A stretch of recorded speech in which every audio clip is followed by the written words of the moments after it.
Welcome back to RTP Rimsha the pharmacist. और इस video में हम लोग फार्मास्यूटिकल कैलकुलेशन स्टार्ट करने लगे हैं। And to be very honest, ये बहुत मुश्किल काम होता है। कैलकुलेशंस को पढ़ना is something very tough, but हम स्टेप वाइज चलेंगे और आहिस्ता आहिस्ता इसको डिस्कस करेंगे तो it's gonna be easy for us. Okay, starting with the fundamental of measurement and calculations. Pharmacists are required to do calculation and to evaluate a variety of calculations. बहुत सी calculations जो होती हैं उसमें दो चीज़ें आ जाती हैं, that is what डायरेक्ट या इन्वर्स प्रोपोर्शंस आ जाती हैं। तो प्रोपोर्शंस हमने 5-6 क्लास में भी पढ़ी थी, कुछ होती थी। तो जब हम ये कैलकुलेशंस कर रहे होते हैं तो यहाँ पे भी हमारे पास डायरेक्ट और इन्वर्स प्रोपोर्शंस आती हैं। डायमेंशनल और unit analysis and approximation can be useful solving these problem. अब हम लोगों ने यूनिट एनालिसिस करनी है या फिर हम अप्रॉक्सीमेशन करेंगे कि हाँ ठीक है अप्रॉक्स ये बन रहा है, तो इस तरीके से, तो इस तरह से हम लोग ये प्रॉब्लम सॉल्व कर सकते हैं। In dimensional analysis, dimension and unit are included with each number used in the calculation.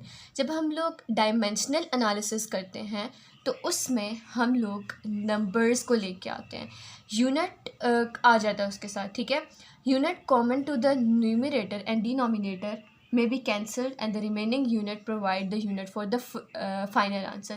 तो अब हमने क्या करना है कि इसमें जो कॉमन यूनिट है उसको हम कैंसिल कर देते हैं, जो बच जाता है ना यूनिट, फिर हमारे पास वो यूनिट जो होता है वो हमारे पास फाइनल का यूनिट आ जाता है। In approximation each number use in the calculation is rounded to the single digit, ठीक है। अब इसमें हमने ना बेसिकली किया क्या, हमने कहा हमारे पास दो मेथड है, एक हमारे पास डायमेंशनल है और दूसरा जो मेथड है वो हमारे पास कौन सा मेथड है, यूनिट मेथड, सॉरी अप्रॉक्सीमेशन है।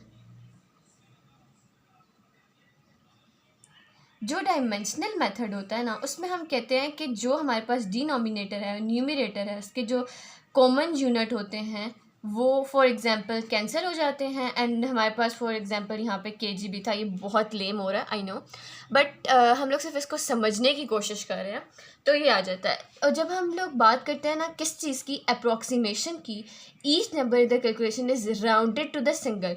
अब जैसे हमारे पास 98.9 है तो we can write this as 99। तो इन्होंने सिर्फ यही कहा कि हम उसको एक सिंगल यूनिट में क्या कर देते हैं, राउंड ऑफ कर देते हैं। Factor common to the numerator and denominator may be cancelled and the answer should be close to the final exact answer. तो उस तरह से हमारे पास आंसर आ जाता है। सिंपली हमने कहा कि जब हम फंडामेंटल की बात करते हैं तो उसमें दो तरीके आ जाते हैं, एक डायमेंशनल होता है और एक अप्रॉक्सीमेशन होता है। जो डायमेंशनल होता है उसमें हम यूनिट्स को कैंसिल कर रहे हैं and we are going to get a single unit. And when it's come to the approximation तो हम लोग इसमें कहते हैं कि अप्रॉक्सीमेशन में ये होता है कि we round off that to a single significant digit.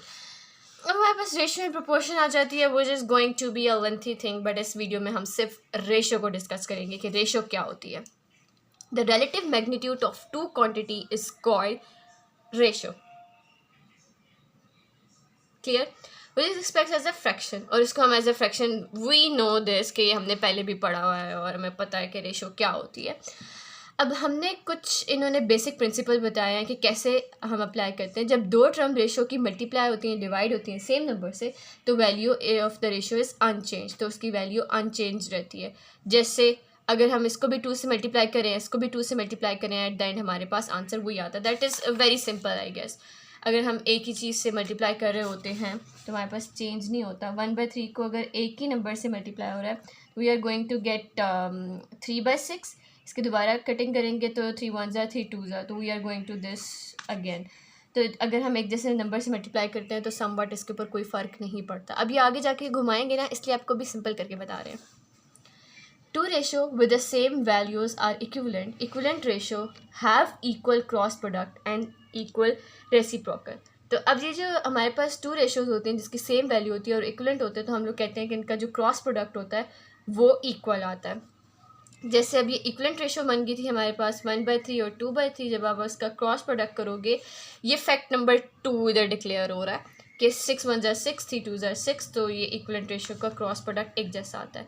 If two ratio are equal then their reciprocal are equal. अगर दो रेशियो इक्वल है तो उनका रेसिप्रोकल भी इक्वल होगा।